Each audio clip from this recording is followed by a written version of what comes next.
Have you ever had a group of friends which you love? You know them for like 5, 10 years. You know them for more years than you haven't known them.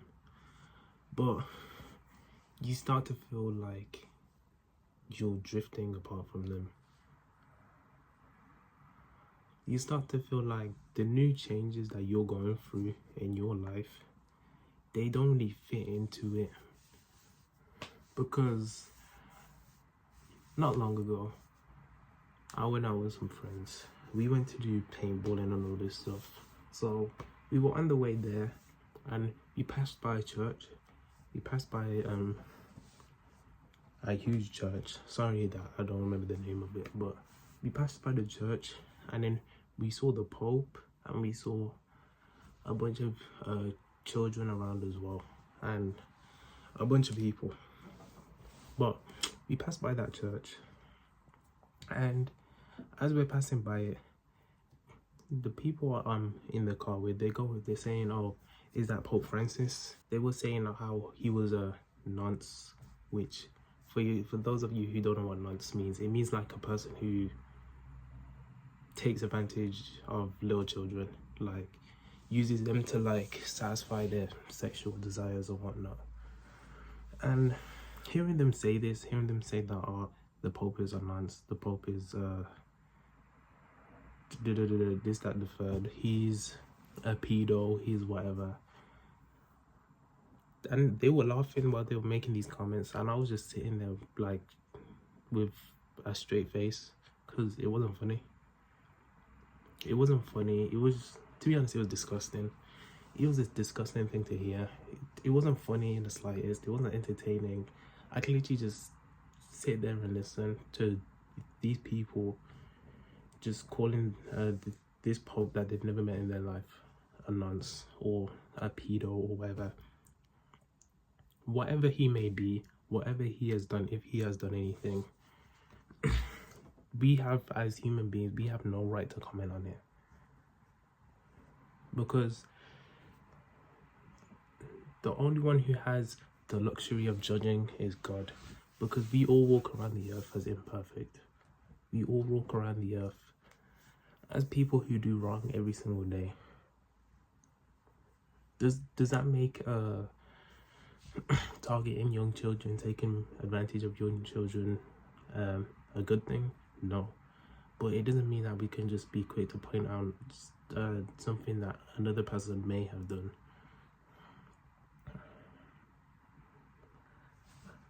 And I was sitting there and I was just thinking, because I've been thinking this for a while.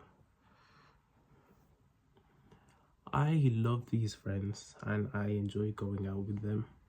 But every single time I do, I have a period where I'm just sitting there in silence.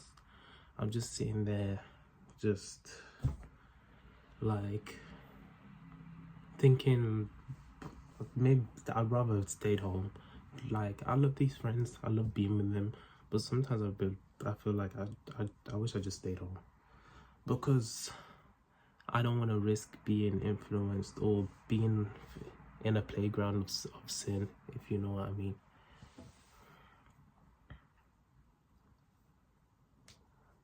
Like, I guess you could call these your typical friends for people of this generation. They go out drinking, they go to the club. I don't go because that's never been my scene. But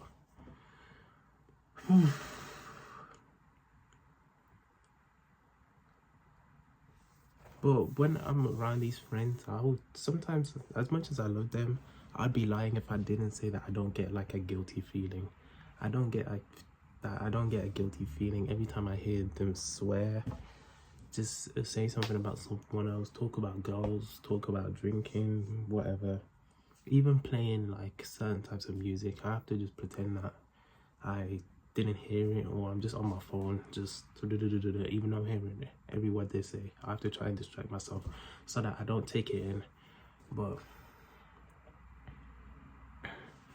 I don't know, man. Like, sometimes I feel like I don't even know what to do myself.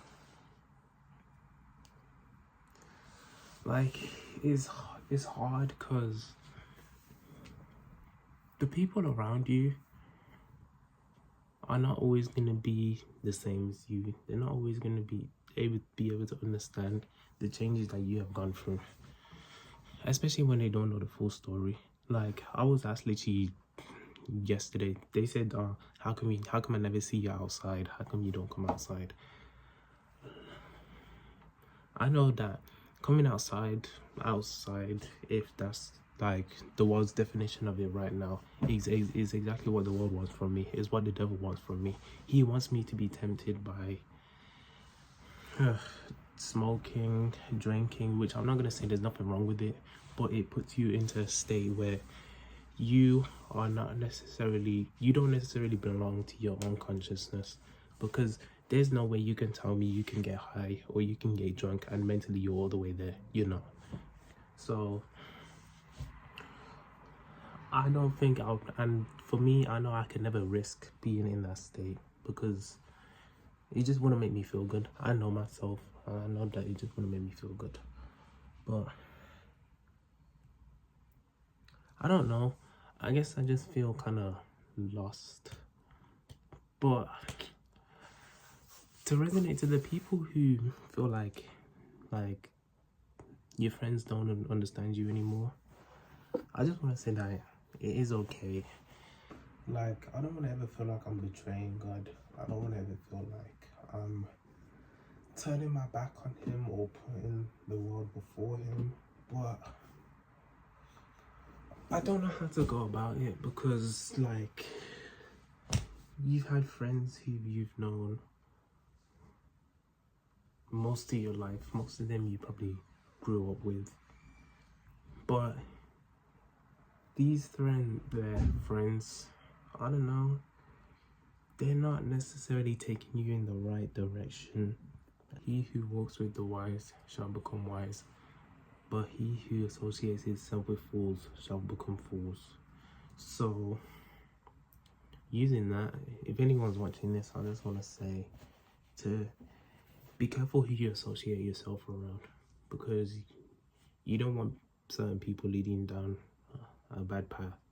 If you know some certain people aren't for you or aren't right for you, it's okay to maintain your distance, and it's okay to even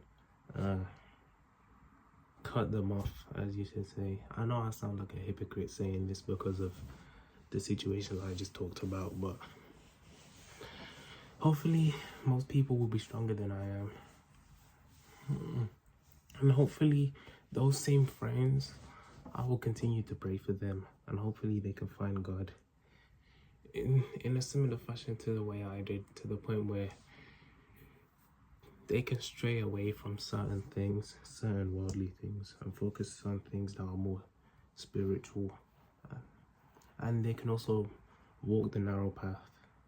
Keep focusing on yourself. It's okay to like take some time alone, focus on yourself. It's okay to say no. If your friends invite you out to something that you know is not good for you, or you know is literally a playground for sin, but you don't want to be left out, or you don't want to look like the one who's isolated, it's okay to say no. You don't have to say yes. Be the one who doesn't feel the need to go out drinking every Tuesday, smoking every Thursday. Be the one who actually has their dreams and goals to focus on. There's nothing inherently wrong with it, but you know that, and I know that there's limits. So yeah, just keep that in mind, and thank you for watching.